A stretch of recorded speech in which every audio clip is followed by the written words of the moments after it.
Hello, I am Wanderer001 and this is my review of the TP-Link LED LB120 Wi-Fi Smart Light Bulb. The LB120 refers to this particular model. It kind of has the blue base here. TP-Link makes several other models. The LB100, which is a soft white only 600 lumen 50 watt equivalent light bulb, cheapest of all of them. The LB110, which is again a soft white only, however 800 lumen 60 watt equivalent for $24. So a step up from that $20 of the LB100. The LB120 here, which is a soft white to daylight 60 watt equivalent. So this is right before you get to your most expensive. And most expensive is the LB130, which is a soft white to daylight 800 lumen, but has multiple colors that it can do. And they all have a different color base. And the only reason I tell you that is because if you're looking at this in a store, there's gonna be a lot of options out there. But this is the review of this particular TP-Link smart bulb, the LB120.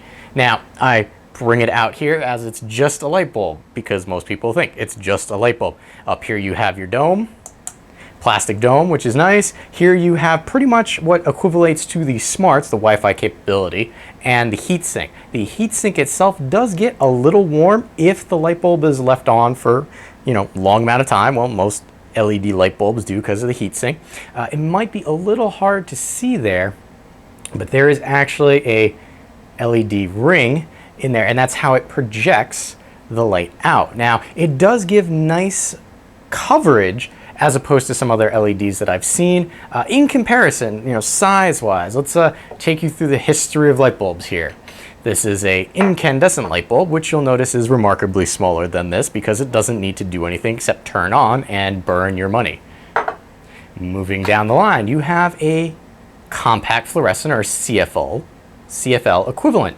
So this bulb uses less power than the first bulb. However, it takes a while to totally turn on, even if you get an instant on, which you need to do if you get a CFL, because if not, you have to wait for it to warm up, and then you get light. So instant on still warms up, but takes a while, and you get a weird humming sound, and this was okay. It started saving money. Moving on, we have a Cree LED light bulb. So this is what this guy here, for me, was replacing. This is a 60 watt equivalent LED light bulb, same as this. You'll notice that there is a size difference. That's because, again, this has brains in it, while this is just a stupid light. You turn it on, you turn it off, that's it. This one you can do so much more with. The heatsink on this one was rather large for a regular light bulb. Now, we're gonna start talking about some comparisons between these two because this is the closest that I can get to another light bulb of this standard. So, you're getting this primarily because you want to smarten up your home. It does have Amazon Echo connectivity, as well as a Kasa app that will allow you to control this. I'll show you that a little later. One of the things you may be wondering, since it's an LED light bulb, how much money do you save using this over a conventional light bulb, or how much power does this actually use? Now, compared to, again, its equivalent LED, it uses a bit more power. This Cree, again, review over there, uses 9.7 to 9.6 watts of power when it's on, and when it's turned off, it uses no power. However, the TP-Link here, because it has that connectivity, when it's off, or in standby mode, I'll call it, it actually uses 0.6 watts of power, and a bit more when turned on. When the light is fully turned on, because this is a dimmable light, it uses 11.5 watts of power. It's 2 watts more than you get with the regular LED bulb here. But because it's dimmable, if you lower that to 50%, you actually use only 6 watts, which is lower than this. But you're not getting the same brightness as you would. That's why I start with the top of what this can do compared to this. If you lower it all the way down to 1%, and I have done that on occasion, especially in the morning when I'm half asleep trying to wake up, it uses under a watt. It uses 0.9 watt power. So that's a brief comparison to other light bulbs that you may be considering. Unlike a regular light bulb, you actually have to set this light up.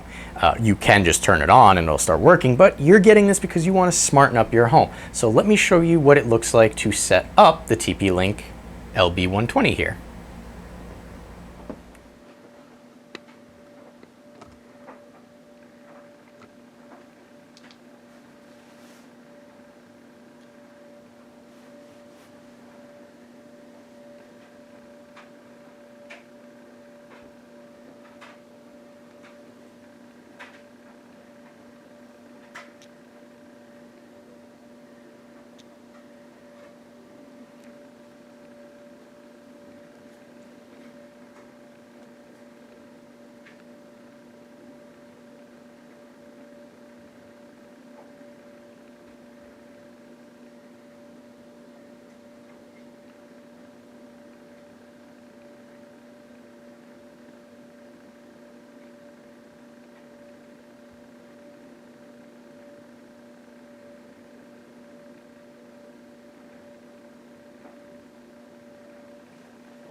as I said before, it does have Amazon Echo connectivity, but there are limitations. You cannot change the color.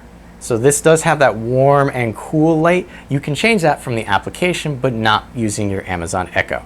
So what I'm going to do first is I'm going to show you the application, and then I'm going to show you after that using the Amazon Echo to control this. You can increase the brightness and lower the brightness as well as turn it on and off. However, you do have to use numbers, so you can't just say lower the light. So you have to say lower the light to a specific number. But first, what it looks like to control this with the application. Using the app. Off, on, off, on. If we click into the light bulb, you can see that coloration. I can make it cooler, really cool. I can make it warmer. And then down here, I can change the percentage, which is very hard to do around a camera. All right, let's see if this works. So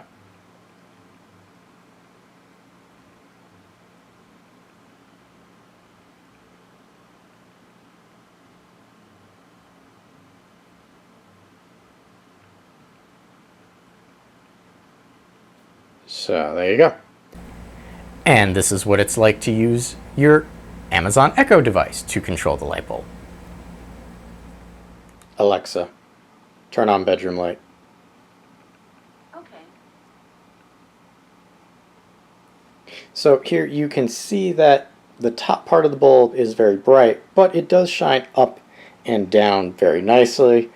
You can see right there, it does kind of not illuminate there because it's not where the LEDs are. However, it's still bright enough to brighten up the room. And we can also say, Alexa, turn off bedroom light. Alexa, turn off bedroom light. Okay. Alexa, turn on bedroom light 50%. Okay. Now, it might be hard to tell the difference between before and now, so Alexa, turn on bedroom light 1%. That should be a little more noticeable. You'll have to use that to incrementally step up and down the Alexa, turn on bedroom light 100%. Alexa, turn on bedroom light 100%. Okay. Use those commands in order to get her to do what you want it to do.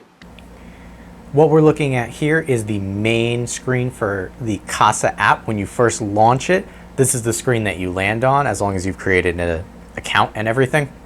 You'll notice that I have 3 devices currently with Kasa, or TP-Link. The light bulb in my bedroom, which is labeled as such, a mini plug, and then a fan. This fan is actually the original TP switch that I got, the link over there. But they all live in this application. You can see that the fan is off and the bedroom light is off, but the TV, which is a mini plug, which review coming up there when I get around to it, is currently on. So with the light bulb, as opposed to these two, which are switches, you'll notice that there's this little extra thing right here, and that's to indicate brightness. So if I turn on the light, which you can't really see right now, not only does it show the light being on, it also shows the percentage. You can have the light bulb dimmable based on 1 to 100%. In this case, I have it at 1%. So I'm going to turn that off again, and I'm going to go and click on the TP-Link light bulb here. Now, this is very different compared to the switches. You get extra things that you can do. First being, you can turn it on and off from here. When I turn it on, you can see this spectral color graph, we'll call it, from warm to cool. What this will do is allow you to change the temperature of the bulb, and I'll show you that a little later. It's just right now we're going to do the application. So if you wanted, right now you can see it was at this warmer color. I can bring it over here to more of a daylight white, turn that off, and bring you back to the screen here for 1 second, and turn that on. You'll notice that it shows, that's what that is a color temperature of the light bulb, and then your percentage there. So I'm going to turn the light bulb back off and go back in. So right here, this is again, turn it back on, the white balance of this. So if I bring it back over to where I had it before, more of a warmer color, this will allow you to do it all with the white. So you have that range of temperature colors. You have this option right here, which I'm not even going to pretend to be able to pronounce correctly. What you do is if you turn this on, when the light is on, it will change color and brightness based on the time of day. Currently, you can see it's at 90% and it's this brighter white. Now, if I had this off, it would say off, but it will still show, and in this case, only because I clicked onto it originally, that it should be this 90% and this daylight. If I was to do this later in the evening, it would show a lower percentage as well as a warmer color light instead of that blue, which is supposed to keep you up. I tried it out, but it didn't work quite for me because by the time I go to bed, it's saying the light should pretty much be off, and I kind of needed that. So I stick with the white side here, and I'll just turn it back on and make it that warmer color that I tend to keep it at. Down here is a sliding scale for the percentage that the light should be on or off. You can change that whether the bulb is on or off, which is kind of nice. I'm going to scroll down a little bit more here because this is an area that isn't on the switches, the TP-Link switches. Mainly this one here, which is usage. So it will show you energy usage for this light bulb. Now there are some TP-Link switches that will do that, but they're more expensive, not the ones that I have. But the light bulbs do have that information. So right here you can see today's energy usage. It shows wattage as well as time. And as you can see right here, I've pretty much had it on for like no time today. If we scroll over, it will show you within the last 7 days. So in kilowatt hours, I'm going to be using negligible at most because really I'm in the bedroom for like an hour right before bed, so that's the only time it stays on, which also shows on the 30-day. You can see the 30-day is slightly less because it's averaging 30 days. The wattage is staying pretty much the same, but the time frame not so much. Down here, it will show you overall. So today, we use not 0.4 kilowatts. Predicted yearly energy usage is only 15.3 kilowatt hours. So not too bad for a little LED light bulb. Coming back down to the bottom here, you can schedule from this location under the light bulb. You would just come up here, click here, and again, you can do that horrible thing that I won't pretend to be able to pronounce, and it will do it for you. You can set it for last on state, and you could just do an on and off, and it's pretty much, you come down here, you set the schedule, you save it, you can do customizations and lights and all that fun, happy stuff. So see if I do that one or that one, I could say this. It's fairly customizable. I don't really use the schedule because I am in the bedroom when I'm using it, but that is there if you wanted to. Now, coming up here to the top, you can see I have labeled it as bedroom light. If I come over here, these are the settings for this particular device. Have the remote control turned on, but you do have to have an app in order to do that. Device name, right there, it's called bedroom light, but you can come in and change it to something else if you want. I'm gonna leave it as such because, well, it is my bedroom light. Device icon, I have it just listed as the light bulb, but you can choose a variety of lamp-like fixtures, or you can use a picture that you have, or take a picture and have that represent your particular device. Default states, if we come in here, these are some extra options that you can have for the light bulb, being that if you turn it on from the app, what will it do? Well, if we come here, you could set it up for that mode, which will vary. Last on state of the bulb, so let's say if it was at 1% like it was when I started it, if I tap it from the app, it will go back to being 1%. Or I could set it up where I want it to be 100% with this preset or preset 2. So if I come in here and change the preset, now it will say it will go for our, next time I tap it on with the app, it will go back to that preset. Or I can go back and change it to the last on state, which I'll do. Similarly, you can do that from the power source. So if you turn the light switch on and off or turn the bulb on and off, that's what it will do. We come down to presets, here you go. These are the items that we were looking at before. We can change them, so we can change temperature and color range if we wanted to. We could delete the device from there. So that's just the application side for the bulb itself. It is a little more involved than the switches here. Quick little look at the application itself, aside from just what you can do with the light bulb. And again, turn the light bulb on, you can see 90% at that color temperature, which I kind of want that at 100%. So now we'll go back. There, it's at 100%. Turn that off. Up here in the upper right hand corner, you have a plus sign. You click on that. It will allow you to set up a new device. Smart actions, you kind of need a central hub to do that, so I do not have anything on there. Scenes are things that you can set up in order to have specific actions happen based on a preset. So I have a good night scene. If I click on that, what it will do is, here's the scene name, scene behavior. You can set it so that good night will turn on my fan and turn off the light bulb. And if I wanted to, I can also add the link here and say I want my TV off. So I hit save, and now if I activate the scene good night, it will do those actions. So turn on my bedroom fan, turn off my light, and turn off my TV. Similarly, if I click on the plus sign up there, I can select a new theme, or I can make a custom theme. Go back to devices here. Over on the side panel there, you've got home, which will allow you to do my Kasa, which was that main screen. You can view your account. You have settings, which if we click on settings,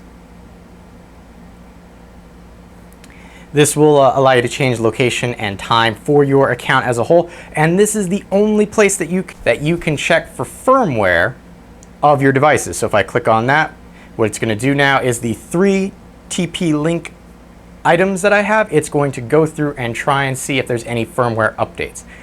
And here you can see there are no updates, so that's good for that. The only problem I have with that is that it does not automatically check for a update. Wow, see, because I turned on that scene, it turned my fan on. Going back, the only problem I have with the firmware update is that it does not automatically check when you go into the app itself. You have to go through that in order to check. So you want to periodically do that, maybe once a month, and you should be okay. Realistically, they don't get updated too often, which is both a plus and a minus depending on how you look at it. But that is probably an in-depth look at the Kasa app for the TP-Link light bulb there, as well as some of these other items. So for what you get for the price of this, which is $34, you might be able to find it cheaper if Amazon has sales. It's a pretty good light bulb. Now, there are some caveats.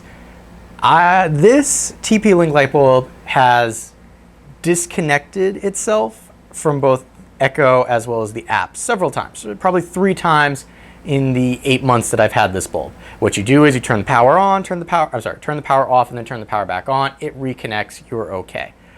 It's a bit of a pain doing that because you want a light to stay on because you want to be able to connect it and play with it wherever you are.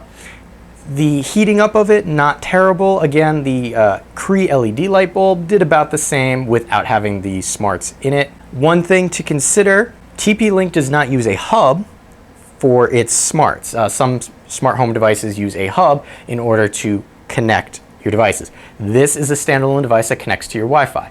Now, if you have a lot of LED light bulbs, you may run into a saturation problem with your Wi-Fi router if you don't have something that can handle that many connections. In that case, you might want to consider a switch and having several light bulbs, regular light bulbs, attached to that switch so that you only have one point of contact. It's a plus and a minus. But even with that to consider, the TP-Link LB120 here has done a great job for me. And originally, this all started off with the idea of, I'm going to make it so that my wife doesn't have to, and I know it sounds horrible, I'm going to make it so she doesn't have to reach over and turn her light off at night. I went through several iterations of how I was going to make that happen, and then finally I'm like, you know what, let me just try a light bulb, and the light bulb has worked wonders for me. So if you are thinking of something of that nature as well, the TP-Link LB120 might be your best bet, or you can try any one of the other TP-Links that I listed before. Maybe you want to start out cheaper to see if it'll work for you. Either way, I still like the TP-Link light bulb series here, even though, you know, with those few caveats. So if you're thinking about it, I would recommend giving it a look. I have been Wanderer 001. If you have any questions or comments, please leave them in the area below. And as always, thanks for watching.